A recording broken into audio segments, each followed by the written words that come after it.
Welcome to Be Well. I'm Lisa Burgaw, pharmacist, yoga teacher, and health coach. Each week, we'll explore simple, science-informed ways for us to move better, feel more resilient, and feel more at home in our bodies. From breath work and strength training to sleep, hormones, and healthy habits, we're here to help you age well and truly thrive, one small step at a time. This is Be Well.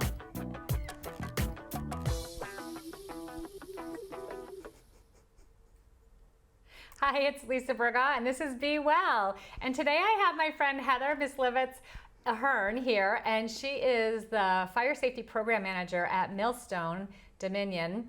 But she's also going to talk to us today about fire safety in our homes.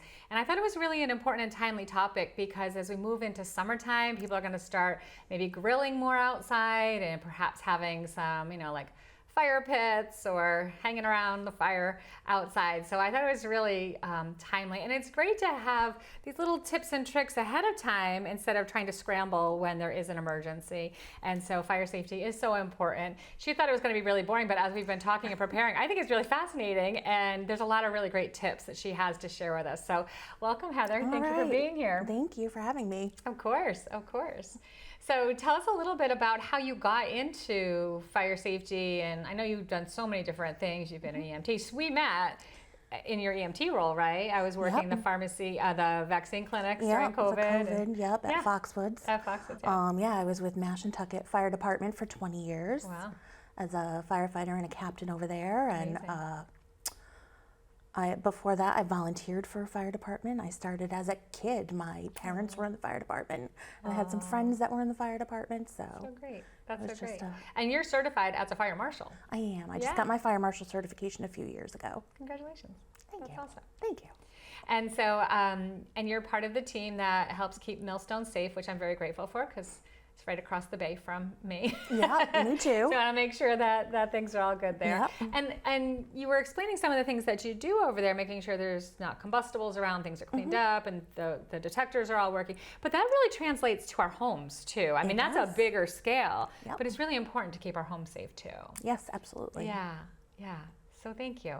And when we were talking off camera ahead of time, you were talking about things have changed so much. Like some of the more common things that we have in our homes weren't there before, or like the synthetics that are in our homes. Yep.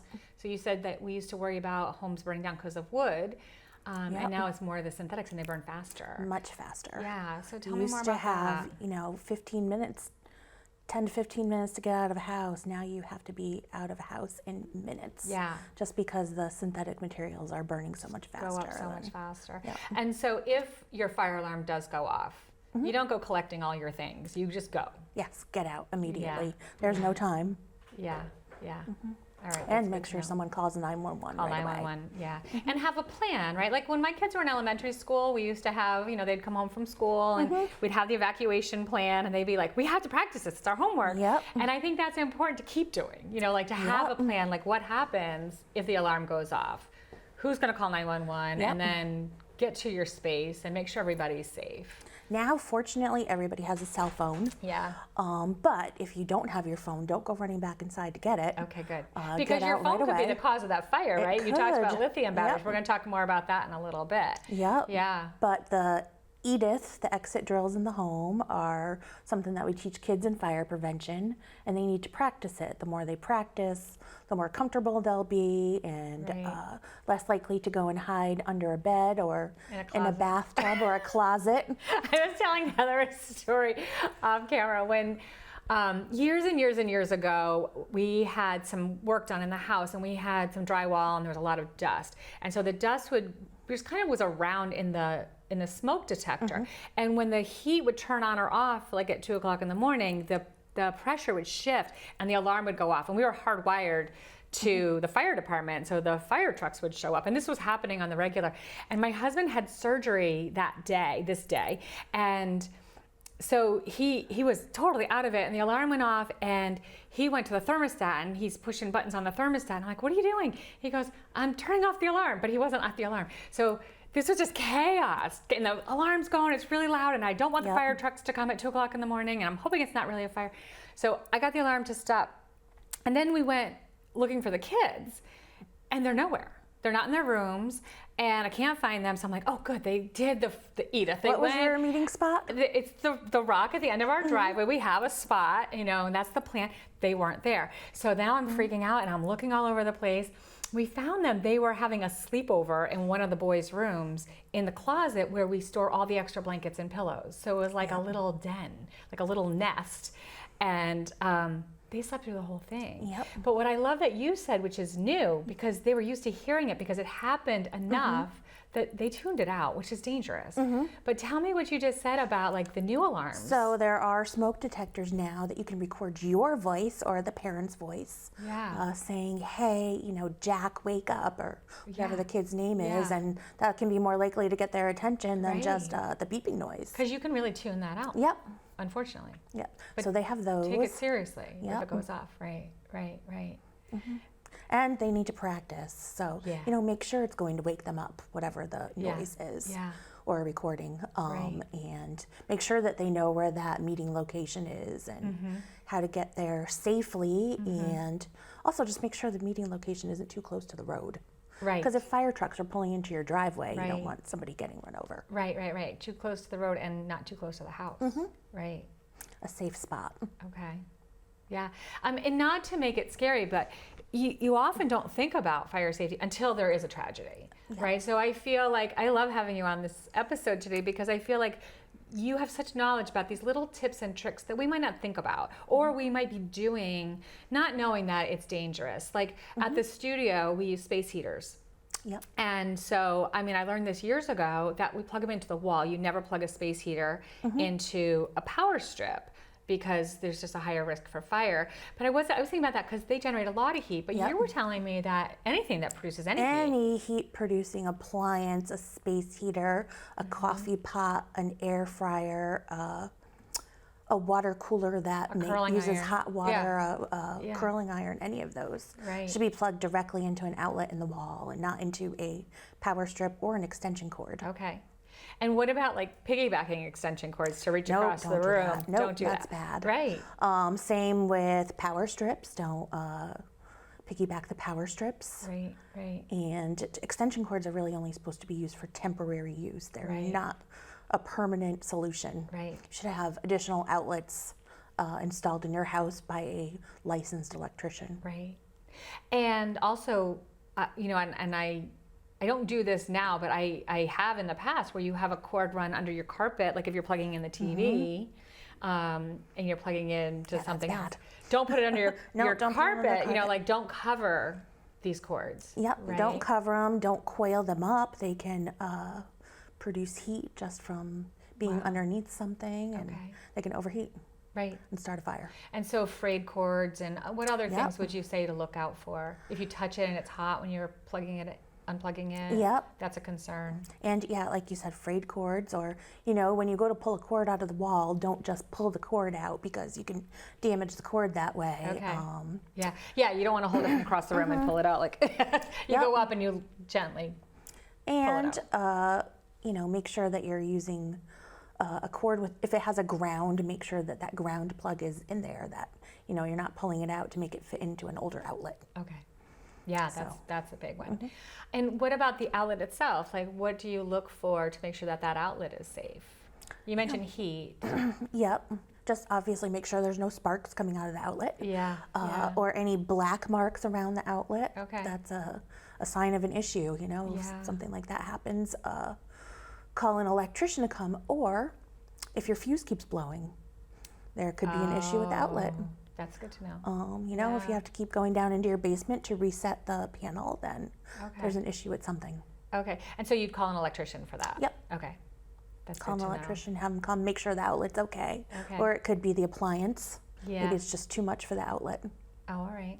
Yeah, and could it be too like that appliance and too many other things are on that same? On the same circuit. The same circuit. Yep. Okay, so moving things around would be good. Yeah, it's terrifying, and I used to, I do have a little OCD, like not clinical, but enough that it used to like be, like it would take away from my day. Like I would leave the house and be like, Yep. did I turn off my curling iron? Did I turn off this? Did I turn off the iron? So I started buying things that have automatic shutoffs Yep. just in case, but I still make sure that I unplug them all. Yeah, that's great. Yeah. But you're talking about where you could have a couple things plugged into the same circuit, like if you can't use your microwave and air fryer at the same time, if it keeps tripping the circuit, then maybe one of them needs to be moved onto a different circuit. Okay. Yeah. That's yeah. drawing a lot Yep. of power, a lot of heat. Yeah. And there's lots of things that, we use so many electronic devices now, and charging our phones. Like you were telling me, like lithium-ion batteries has been a big concern lately. Yep. So tell me more about that, because they're in everything. Well, they make Your phones. their fires are very difficult to put out. Okay. It's a lot of energy stored in a very small battery. Yeah. So, your phones have them, your computer, pretty much everything these days, our little Right. smartwatch, Yeah. all the e-bikes, e-cigarettes, Right, right. all of those have the lithium-ion batteries in them. Because they last longer. Yep, But you're right, the fire hazard is bigger. yep. Okay. A couple things, you should never charge your lithium-ion phone in your bed. Good to A know. lot of people stick the charger right in the yeah. bed or under the pillow. It can heat up and start a fire. Right. And you shouldn't overcharge those things. Okay. Some people leave them plugged in forever, and Right. there's a certain,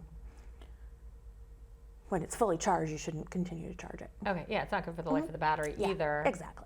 Right. And I also notice sometimes when I'm charging something, if I have left it in a little longer, it's warm. And Yep. that always, concerns me. So, Yep. yeah. And then some other things, we talked about the extension cords and the power strips. Other things, like as we move into summer, like people plugging in their air conditioners and moving things outside, like you might have a fire pit outside, or you're grilling more often. So are those, do you have a higher incidence of calls for fires at that point? Definitely. Some are human error, Okay. where people will, put their fire pit on their wooden back porch. Oh, yikes. So, make sure that it's on a non-combustible surface, dirt or gravel, rock, Yep. pavers, And how concrete. close to the house should you have, or stay away from the house, should you have a fire pit? It should be about 10 to 20 feet away. Okay. Same with your gas grill. Okay. Same thing if you put your gas grill too close to your vinyl siding could catch on fire. It's flammable. Right. I had that happen to a so- friend. Yeah. Yep. Yeah. Terrifying. And same thing, that should also be on a stable surface, right. something that's not going to burn. Yeah. Yeah, and even even if it's not a wood deck, it could be a vinyl deck, and that's There's going to melt. that vinyl right? Yeah. decking material. Yeah. Yep. Yeah. Yikes. Yeah, and then you told me that the number one day for fires is what day of the year? It's Thanksgiving. Thanksgiving. Because, kitchen fires are the most common cause of house fires. Okay. About 50% of house fires are caused by Wow. start in the kitchen. Okay. And Thanksgiving Day is the biggest Yeah. day for kitchen fires. Right. So, another thing where you shouldn't do is bring your turkey fryer inside the house. No. Do that outside somewhere. That where happened a it's few safe. years ago. It was a really cold Thanksgiving, and I know a few people that they were frying their turkeys and they brought it into the garage. Yep. And they ended up with fires. And also the turkeys weren't defrosted all the way. Yeah, they need to be completely defrosted. Yeah. So the water was coming out of, it was defrosting, and then it Yep, gets it into, just mixes with causes or doesn't mix with the oil. Yeah, and it then just causes it to that. bubble right over. Yikes. Yeah. And then for kitchen fires, so what do you recommend? Like you think about like grease fires, the natural tendency for many people is to throw water on a fire. Yep. You never throw water on a Never grease water fire, on a right? grease fire. So how would you put out a grease fire? So you need to take the oxygen away from the fire by smothering it. Either put a pan over if it's a pot with grease in it, then you can put The a on lid it? Okay. over the pan or the pot. Yeah. There's also those blankets that we talked about Those a little fire bit. Fire blankets, blankets yeah. that you can put Yeah. over it. But you want to smother it. You don't want to, water will make it worse. It'll make it spread. Right. And talking about the stovetop also, just make sure that there's nothing around the outside of your stovetop close by that could also catch on fire. Okay. Pot holders. Yeah.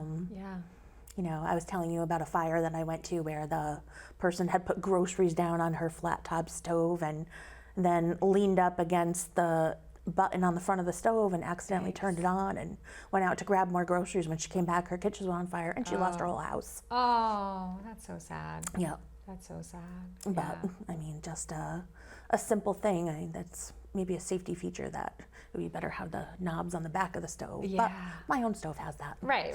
And if you have a house and that's what came with, that might be what you're stuck with, and just being more mindful about it, I guess.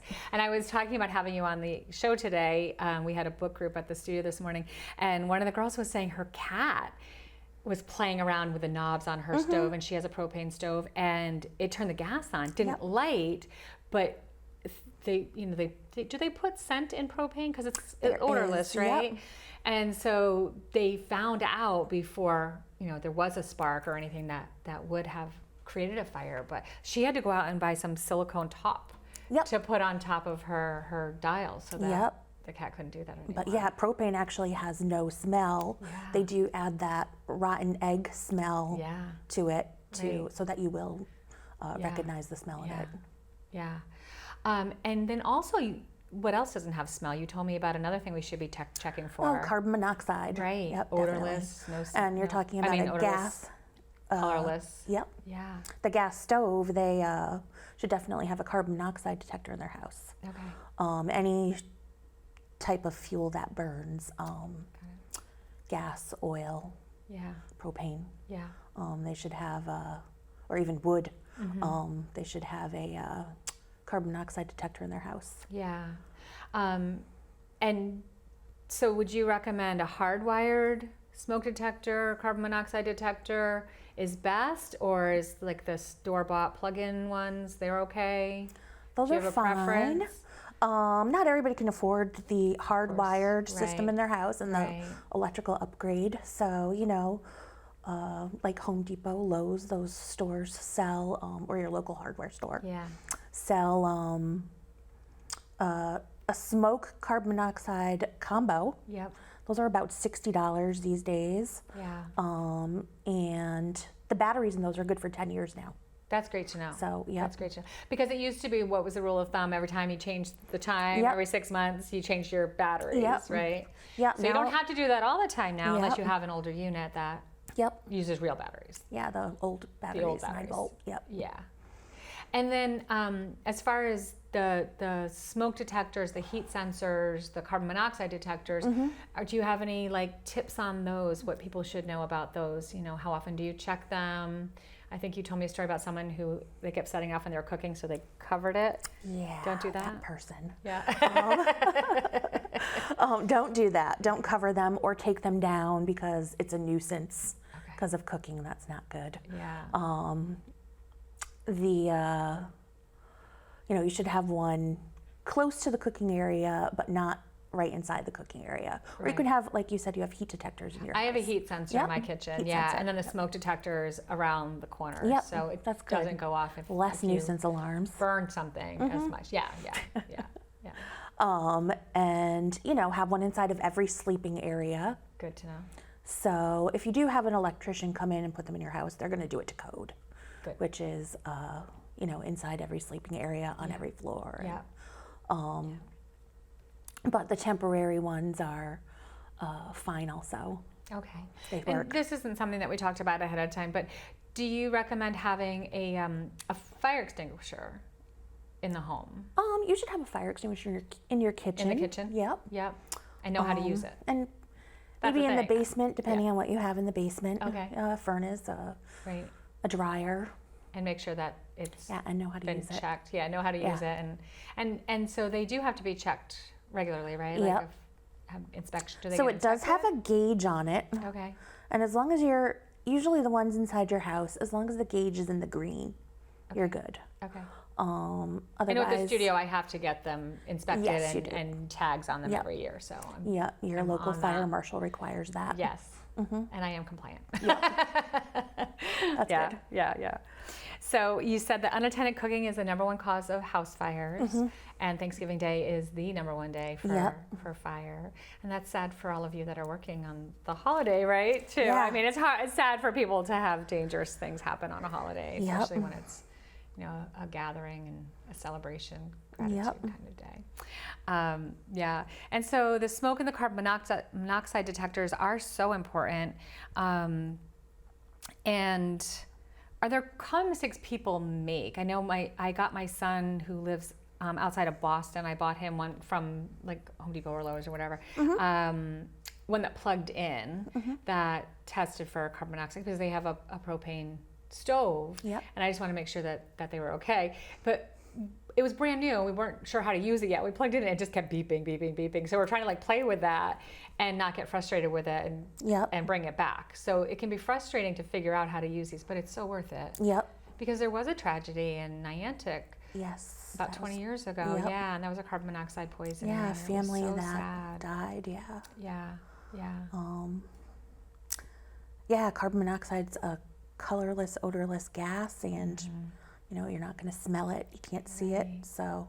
And our houses are so like sealed up now, where houses used to be drafty and you get more. I mean, the same thing because I'm an asthma educator also, and so like same thing with sick buildings. They call it sick buildings because we have mold growing and we have more stale air because because we're not so drafty since the 70s and the energy crisis. We've tightened things up, so we don't have that draft and the airflow as much. And I feel like that might be part of the air quality, and the carbon monoxide buildup is something that I've been a little more concerned about too. So what do we do if a fire happens? We talked about having a plan. You said Edith. Say what Edith means again. Exit drills in the home. Exit drills in the home. That's especially important with kids. Yeah. Small kids, and make them practice because, the most orderly evacuations are children in schools because they practice it all the time. Practice it, yeah. So, they line up perfectly and go and walk out the door. And so then when a real fire alarm happens, they're comfortable with it because they're doing it all the time. Right. So, and having a meeting place is important. You're not panicking. You're being organized and dealing with a situation. It's a serious and taking it seriously, but having an organized plan and calling 911. Yes, calling 911, of course. Yeah. And then another thing that came up when I was talking to just some of my friends recently is things that I wouldn't have thought about, like, and again, the lithium-ion batteries, but they were talking about someone had their wheelchair charging. Fortunately, the person wasn't in the wheelchair, but the charging wheelchair caught on fire. And that could be really terrifying if you were in the chair too, but thankfully they weren't. But that created a lot of like fear in that situation, right? That's been happening a lot in New York City, where their e-bicycles are catching on fire while they're charging in common storage areas. Oh, wow. They've had a huge problem with that there. Okay. So they're charging them like in an enclosed space, like a garage or a basement or something? Or in a common hallway in apartment buildings, or Yikes. So. Yeah, that's good. And that's not something I would think about. You wouldn't think of your bicycle catching on fire. Right. So you're saying that anything that generates heat, any kind of heat generating thing, batteries that heat up, toasters, convection ovens, those things, always plug them into the wall. Yes. Directly into the wall, into a plug that's not burnt, that's not hot, that's not sparking. A good rule of thumb for a power strip is that anything that can go on your desk can get plugged into a power strip. Okay. Like, or a power tap, a lamp, pencil sharpener, your computer peripherals, all of that. Okay. You can plug that stuff into a power strip. Okay. What about your computer? Your computer, yes, you can plug that into a power strip. Okay. Yeah. And your phone charger? Your phone charger, you can plug into a power strip too. Yep. And not leave it on your bed? No, don't leave it on your bed. No. I saw it was like on TikTok, or I'm not on TikTok. It was probably Instagram or Facebook or whatever. It was a reel, and they were talking about that. Like this guy went to bed with his phone under his pillow because he wanted the alarm, which first of all, there's a lot of electromagnetic frequencies that, it's not great to have your head on all night long, but his whole bed burned and the bed was synthetic. Yep. So it was dramatic. It was, it was scarier than you'd think. So if every household did 3 things today to improve their fire safety, what would you recommend? Definitely for cooking, make sure that your cooking's always attended. Yes. Don't leave the cooking unattended. Okay. That's a really important one. Yeah. Testing smoke detectors Okay. is another important one. A lot of house fires, they have smoke detectors that don't work. And what was the third thing that I was going to say? Oh, practice the exit drills. Yes. Just so that everybody knows where to go and what to do so that you're prepared if there is an emergency. Yeah, yeah. And I think to just get out and not go back and get things. Yeah. And that's really hard to not do. Yep. You want to collect all the things. But I'm glad that you pointed that out because, back in the day, you did have more time. And it's a totally different world now. Yep. Different synthetics, different, household. Unfortunately, that includes pets. You don't want to go back and get pets either. Yeah. Yeah. That's really hard. It could cost you your life. That's really hard. Right. Oh, yikes. And if there's any message you'd like to leave with our viewers for today, I really appreciate you being here and giving us all your wisdom and your great tips because I think it's really important. Like I want to live and feel comfortable in my home and not worry about these things. And being prepared is really important. Yeah. So you said that there was an organization, there was a website that people could get more resources at. What was the that? National Fire Protection Association, Okay. which is nfpa.org. PA.org. Everything that I just talked about with the lithium-ion batteries. Okay. All of that information's on there, and that's actually that was last year's fire prevention theme. Oh, okay. They have a theme every year, and October is the official fire prevention week, but it's something that should really be practiced all the time. All the time. Yeah. It is so important. And again, as we go into summer and things start to get outside, and it is fun to have a cookout, and it is fun to have a fire pit to sit around, and you just want to be safe and have a good time and not have to worry about it. So I think these tips are super helpful, and I really appreciate you being on. Oh, thank you for having me. Of course. So I hope that you've gotten some really great tips today and that you can take at least one of these little tips and tricks or little pearls of wisdom into your home and just make sure that you are safe and that you have a wonderful, happy summer. And if you are using your fire pit or your grill, that it is safe and that you just stay well. That's the point of the show, right? Be well. So thank you, Heather, so much for being on the show today. Thank you for watching, and I hope you have a wonderful week. Be well. Wow, that went by fast. Thank you for joining me on Be Well. I hope today's conversation inspires at least one simple way for you to support yourself. Before you step back into your day, pause and choose one uplifting action you can gift yourself. What's your one thing going to be? Remember, small, consistent steps create meaningful change. Until next time, take a breath, take care, and be well.